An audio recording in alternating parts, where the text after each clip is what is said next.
Aš buvau neteisus. Iš tikrųjų klydau dėl Bitcoino kainos prognozių, nes aš tikėjau, kad šiais metais, 2026 metais, Bitcoin žemiau 100 000 JAV dolerių taip ir nepakris. Deja, realybė yra ta, kad mes turėjom dugną ties 60 000 dolerių ir dar ne metų pabaiga.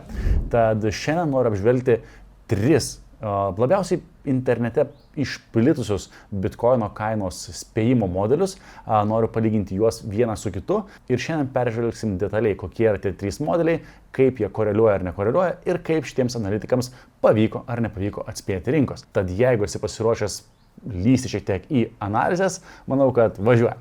Gerai, tai pirmiausia apžvelgime, kokiegi tie 3 pagrindiniai modeliai ir kas yra tie 3 pagrindiniai prognozuotojai. Tai modeliai, kuriais aš labiausiai, taip, domėjausi ir žavėjausi, tai modelis numeris 1, į kurį aš daugiausiai dėmesio ir kreipiau, tai buvo Plan B modelis, tai yra vadinamas Stock to Flow modelis. Dabar ką reiškia tas Stock to Flow modelis? Tai yra toks modelis, kuris planuoja Bitcoin kainą arba kito turto kainą, priklauso nuo to, kokia yra pasiūla ir paklausa.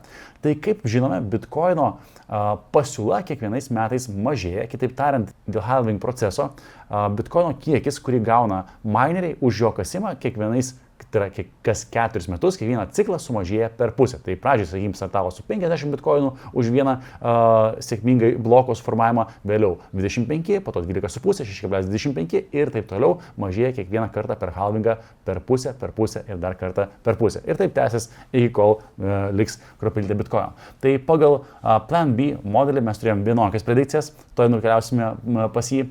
Toliau antras modelis, į kurį aš visą laiką žiūrėjau ir sekiau, tai buvo vėlgi taip pat su Plan B modeliu susijęs, dėl to man labai ir patiko modelis, kuris irgi kreipia dėmesio į ciklus, tai buvo Rekt Capital modelis ir taip pat Twitterio paskyroje galite surasti tą patį Rekt Capital ir pažiūrėti, kaip šitas Twitterio vartotojas, vadinkim taip, ir analitikas planavo Bitcoino kainą ir kokie buvo spėjimai. Na ir trečias modelis, tai vadinamas Ali Martinez modelis arba dar 1064 dienų modelis, apie kurį rasite krūvą internete trumpų video ir ilgų video padaryta. Ir tas modelis, ką jisai sako, kad iš esmės tarp Bitcoino ciklų nuo all-time high pozicijos iki visiško dugno, to ciklo dugno yra 364 dienos. Ir vėliau nuo dugno iki vėl pačios viršutinės kainos yra 1064 dienos. Jisai nekalba apie kainas, jisai tiesiog kalba apie tai, kad būtent tuo laikotarpiu pasiekiamas yra dugnas ir būtent tuo laikotarpiu yra pasiekiamas pats pikas.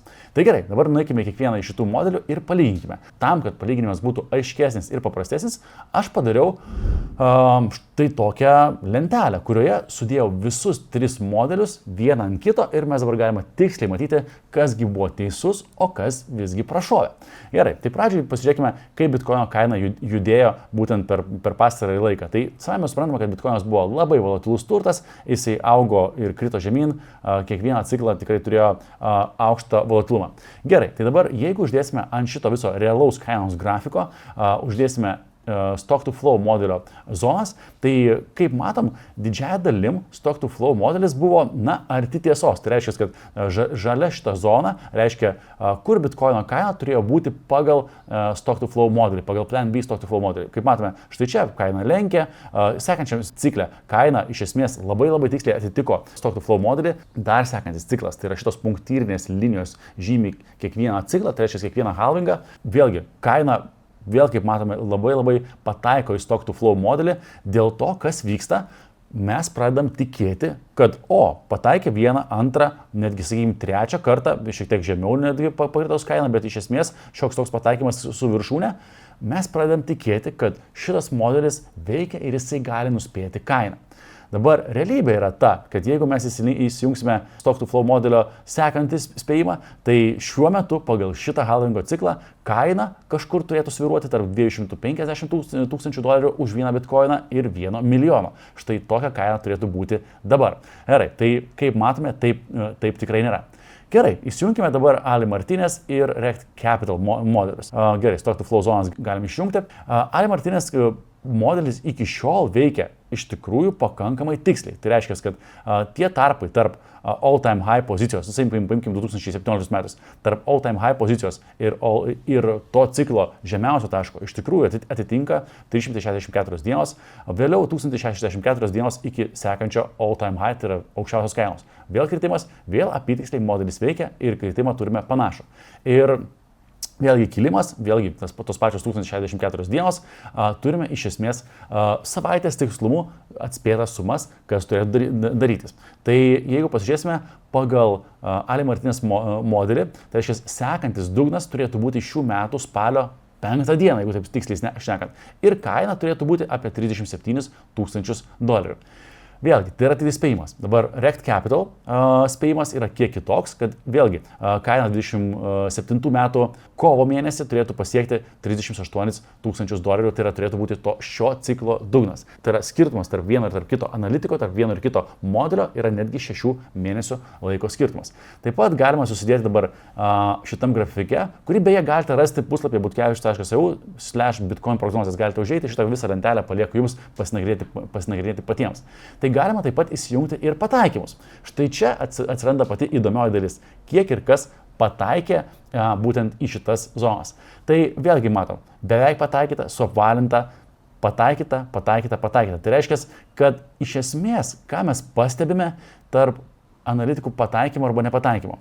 Kokią išvadą aš savo pasidariau. Tai reiškia, analitikai pataiko 2 arba kartais netgi 3 kartus į kainos tos rėžius. Ir kas vyksta su mūsų psichologija? Tai reiškia, mes kaip investuotojai pradedame tikėti, kad jisai pataikė 2 ar 3, o gal net 4 kartus, kas jau yra labai unikalu. Ir mes linkę esam tikėti, kad ir toliau pataikys ir prognozuoti kainą pagal tą modelį. Ir čia buvo mano klaida, nes būtent Stock to Flow modelis, kuris atsirado vienas iš pirmųjų, pataikė tos 3 ar net 4 kartus. Ir aš pradėjau tikėti tuo, kad iš tikrųjų galima nuspėti bitkoino kainą ar bent jau pataikyti į kažkokius rėžius, vadovaujantis Stock to Flow modeliu. Realybė, kaip matome, yra visai kita. Kad pataikyti daugiau negu, sakykime, 4 kartus yra greičiausiai neįmanoma. Tai aš klydau. Ir bitkoinas juda iš tikrųjų taip, kaip jam atrodo. Atvirai šnekant, ar aš tikiu Ali Martinez, ar Rekt Capital, ar dar kažkokių kitų modelių, ar Stock to Flow modelių, kad jie ir toliau pataikys, savo pasidariau išvadą, tai yra tai, kad mažiau reikia kreipti dėmesio į pataikymus ar nepataikymus. Iš esmės žiūrėti reikėtų į bitkoino fundamentalius dalykus, kas tai yra per turtas, kodėl jis galėtų būti vertingas.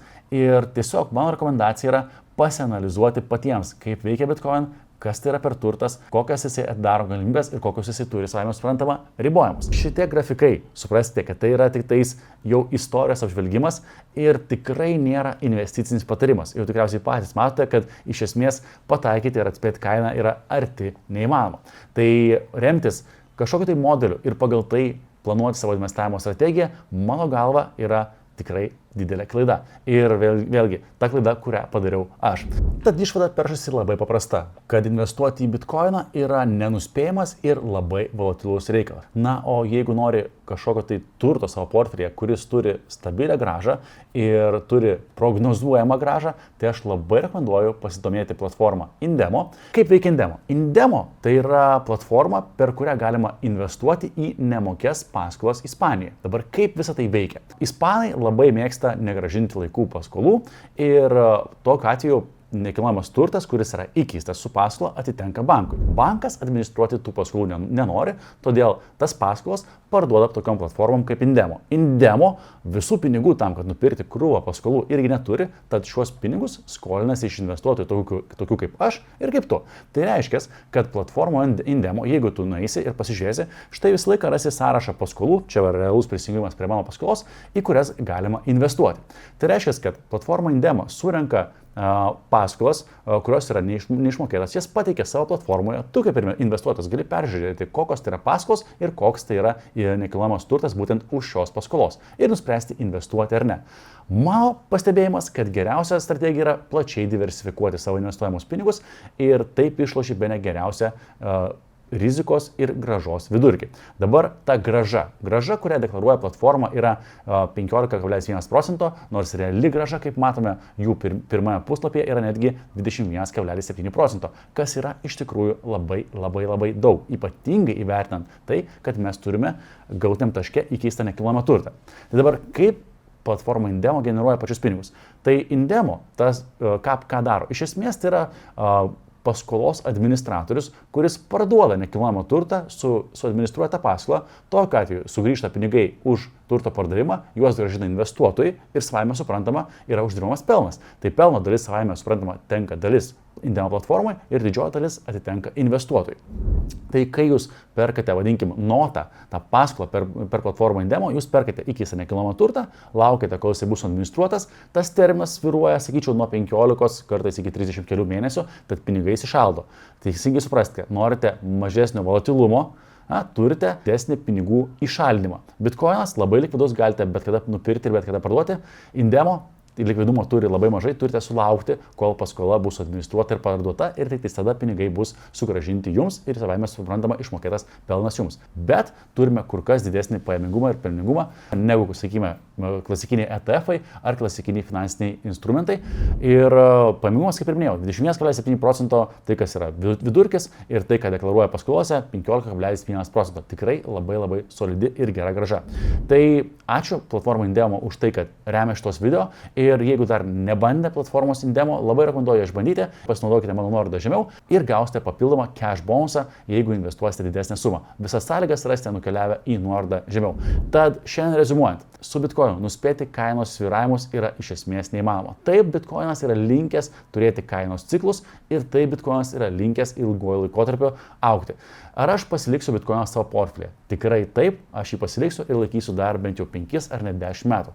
Ar aš savo portfelį turiu Indemo? Taip ir jį turiu, dėl to, kad aš noriu diversifikuoti savo rizikas. Ar aš turiu kitų investicijų, kaip nekilnojamas turtas, ETF-ai, žaliavos ir panašiai? Taip, nes aš tikiu, kad vienas dalykas, kas tikrai veikia mano portfelį, tai diversifikacija. Taip kad ačiū, kad žiūrėjot ir linkiu jums sėkmingų investicijų. Iki.